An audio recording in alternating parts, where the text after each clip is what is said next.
interested in the word movement, which is one that I've heard some talk about. Wonderful workshop on movement making yesterday that I attended.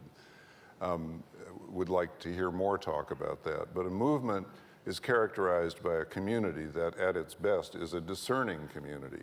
And I would say most importantly, a movement community invites its critics into the tent.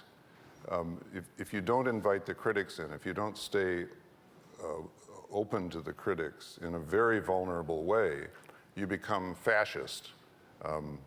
Fascism kills off its critics, either literally or metaphorically. And so the discernment about where are we going, you have to listen to the critics.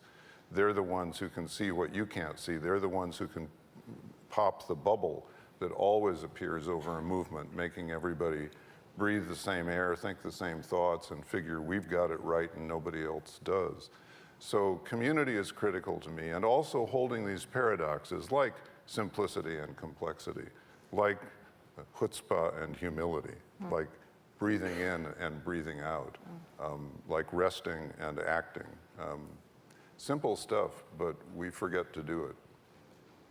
Yeah, I think I would offer you some Parker Palmer words, actually, that have been very meaningful to me, that he said something to the effect of that we're whiplash between an arrogant overestimation of ourselves and a servile underestimation of ourselves.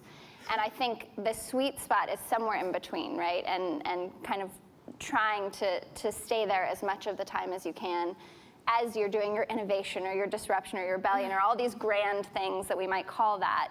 To me, it's really about trying to be in that space in between. And it also is really about feedback. I mean, I think we live in a culture that does not give us a lot of models of what it looks like to learn in public. And I've had this many times over as someone writing in the feminist space or in other spaces where, you know, I'll get feedback and my first reaction is sort of a shamed reaction.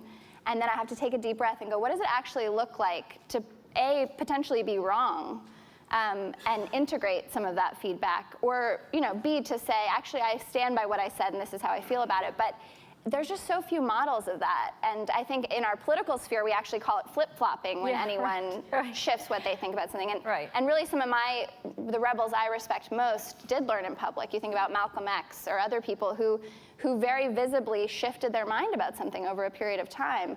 That's the kind of rebel I want to be, is someone who does learn in public, who is able to take feedback and not have my ego be so tender that it gets bruised into silence. So that feels like a really important piece of it to me. I actually want to read some Courtney Martin words too. This is such a beautiful line of yours from your book, Do It Anyway. Our charge is not to save the world after all. It is to live in it, flawed